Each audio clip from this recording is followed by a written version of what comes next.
One of the most fascinating parts of local history to me, somebody who grew up here, is the Civil War history here. No, we're not Charleston, no, we're not Richmond, no, we're not Atlanta, but to me what's fascinating about the Civil War here in Tennessee was just so many layers of elements. Stuart Harris is your weekly constitutional, the radio host of your weekly constitutional. He's heard weekly on radio stations around the country, and he's also a professor of law at Lincoln Memorial University, the Duncan School of Law. Welcome in. Thanks, Josh. Your topic this afternoon and hearable later on this week when it's rebroadcast fascinates me, and I did not realize that Tennessee was the first of the seceding states to be occupied by the Union, right? It was right on the border. Tennessee was front and center in the early Civil War.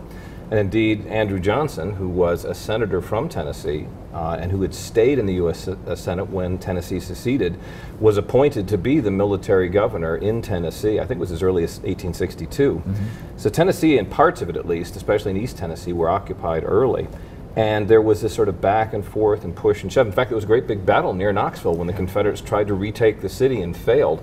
My own law school served first as a Confederate hospital, the old building, and then as a Union hospital as the city changed hands. So lots of interesting history here. What we're talking about right now is something we do every year at the law school. It's called the R. Gerald McMurtry Lecture, and it has something to do with Abraham Lincoln, the Civil War. This year our speaker is a fellow by the name of Sam D. Elliott. He is a lawyer and historian from Chattanooga.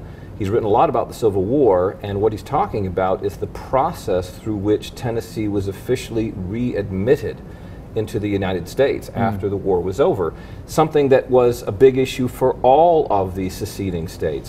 Once they've declared themselves independent, how do you bring them back in? And he goes in great detail about that process, something most of us never even thought about. You mentioned Johnson. Yes. All of it made even more dramatic by he was the president. Yeah. When it was when the readmission was happening, right? Yes, Lincoln had been assassinated. Yes, Lincoln had been assassinated.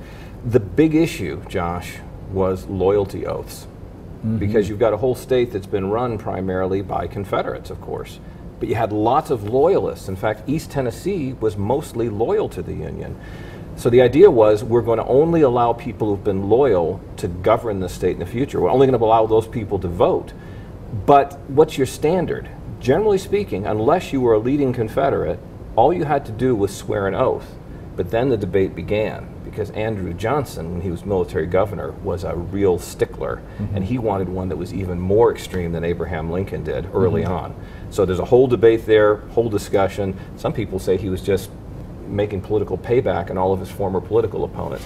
He was a very nasty man sometimes. Colorful, yes. Is maybe another way to say it. Drunk is another way to say it. But hey, you know, there's all sorts of interpretations of Andrew Johnson. Part of the colorful right there. There we are. Hey, we got to put in a plug if you've not been to Greenville. Oh, to the great place. United States National Historic Site that is Andrew Johnson's home place. You'll see the graffiti on the walls in his house written by Confederates who stormed the house, trashed the place, and he hid out in the Capitol building. Fascinating. And then the story about how he played a role in the huge role. knitting back together of the country. Stuart, thanks for taking us there. It's a program you can hear this afternoon at 3, and then if you miss it, Tuesday at 8. I'll sometimes catch half and half if I'm in the car. Very good. It's your weekly constitutional. Stuart Harris, thanks. Thanks, Josh.